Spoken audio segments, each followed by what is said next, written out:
आइए दोस्त, इसी का तीसरा नंबर यानी थर्ड नंबर प्रश्न देखते हैं। थर्ड नंबर क्या कह रहा है कि किसी त्रिभुज पी क्यू आर की भुजाओं, तो सबसे पहले एगो त्रिभुज बनाएंगे पी क्यू आर।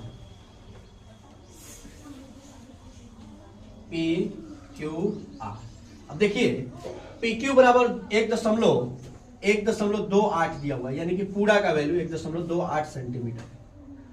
आगे देखिएगा पी आर, यहां से यहां तक है, यानी कि 2.56 सेंटीमीटर है। उसके आगे देखिएगा पीई बराबर, यानी कि अब यहां से एक ई दे देंगे और एक एफ दे देंगे। तो देखिए पीई बराबर कितना दिया हुआ है 0.8 सेंटीमीटर, 18 सेंटीमीटर,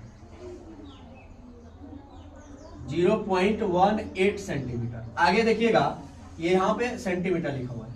फिर उसके बाद पीएफ का वैल्यू दिया हुआ है 0.36 सेंटीमीटर, यानी कि एक बड़ा दिया हुआ है एक छोटा वाला, एक बड़ा दिया हुआ है एक छोटा वाला।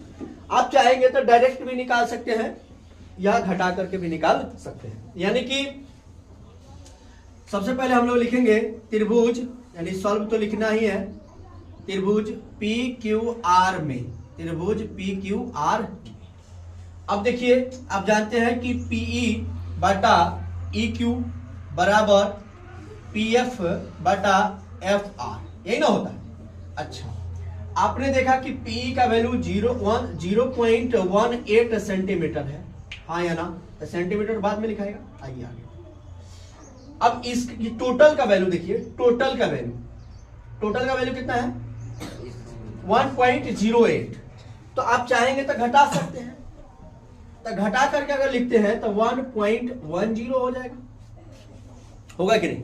आप सोचिए ना, 18 10 28 नहीं होता है, इसमें क्या सोचना है। आगे देखिए, आगे ऊपर देखिएगा तो वहां पर लिखा हुआ है 0.36 और बटा, यहां पर देखिएगा तो लिखा हुआ है 2.56। तो 2.56 लिखा हुआ है, इसमें से 36 जाएगा तो 2.20 आ जाएगा। बोलो यस या नो? अगर आप डायरेक्ट बनाना चाहते थे, इसको ऊपर इसको नीचे, इसको ऊपर इसको नीचे, तब भी बन जाता, लेकिन घटा के बना रहे हैं ताकि इसी तरह से आप बार बार पढ़े हैं तो यही चीज आपको समझ में आए। क्लियर? घटाने समझ में आ रहा है ना आपको? मान लीजिए कि ये टोटल 1.8 है, तो इतना का वैल्यू निकालना है, इतना दे दिया हुआ है, तो क्या करें? घटा देंगे। समझ गए? अब यहां पर देखिए ये डबल ये दशमलव खत्म हो गया, ठीक है? अब देखिए 18 दूनी 36, 110 दूनी 220, 2 से 2 चला गया, यानी कि 1:1, यानी कि बराबर आ गया। इसका मतलब है कि EF समांतर QR